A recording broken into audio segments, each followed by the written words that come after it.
So I missed yesterday because I was busy going down to Seattle. I had an interview. I got hired for a job, which was amazing.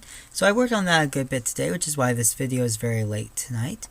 But what I want to talk about now is ranked choice voting. I just got back from the Fair Vote Washington meeting here in Bellingham, Washington. Fair Vote Wacom, actually. And people are talking about the progress that's being made. A lot of talk about Maine, of course, and how other places around the country are now looking at implementing ranked voting.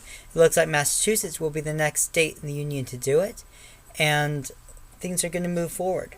But what I really want to look at right now is how the Maine election results looked, as you can see from my page. So, if you look at the Senate election in Maine, there were 3 votes, and there was no... And so, ranked choice voting was an option for the Maine Senate. Well, first let's look at... If you look at the tabulation for elections held page on Maine.gov's website, the only state-level race which shows up for ranked voting is District 2. And it's like, well, wait a minute, why is that? Well, first of all, for the senator race, Senator Angus King, who's the independent who's been there for for his second term, which will start next month, he won 54% of the vote from the top. So there was no need for ranking because he won. So that didn't really make a difference because of his popularity. But if you look even deeper, you go House of Representatives elections, and then you look deeper at... this is slow. Maine. Boop. I like making noises. You will see that in the first district, Chelly Pingree was the winner, obviously, and she won 58.8% of the vote. So while people did rank their votes, she won a majority of the first round. So there was no need for no votes were reallocated in that IRV election. So again, no difference.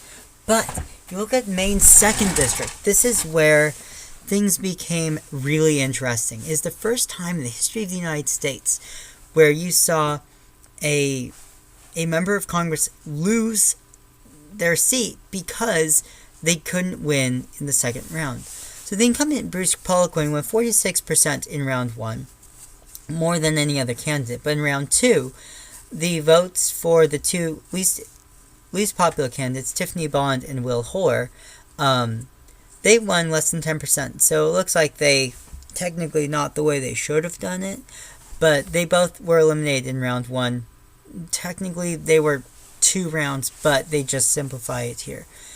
And after Tiffany Bond and Will Hoare's votes were reallocated, Jared Golden won 50.5% of the election because of how Bond and Hoare voters, as a rule, preferred Golden to Poliquin. This is the first time in American history this has occurred. But if you look even better, you can see why Maine is the first state to have ranked voting in American history. So if we look down here at results for District 2 for the general election, well, that one was... Okay, that was not. But if it was their governor's election, Wikipedia, governor of Maine,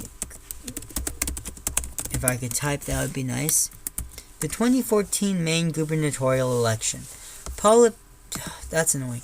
Paul LePage won 48% of the vote versus and so he became the governor of Maine in 2014. He became super duper unpopular. That's a technical term, by the way. With only 41% approval and 53% disapproval. Actually, one of the highest approval ratings of them all.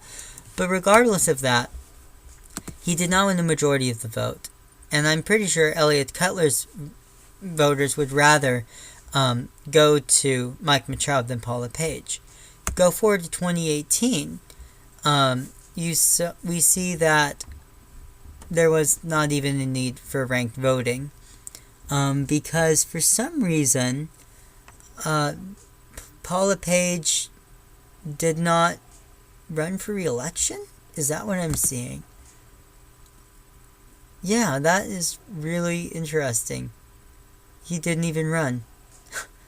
I wonder why that is. Oh, he was term limited. Gotcha.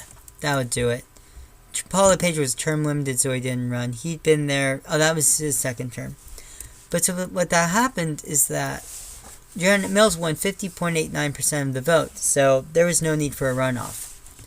But basically, Maine saw for the first time in American history a spoiler effect averted through ranked voting, and democracy was held. So hopefully, Massachusetts will succeed in getting ranked voting as soon as possible, and I hope my own home state of Washington, will succeed soon as well.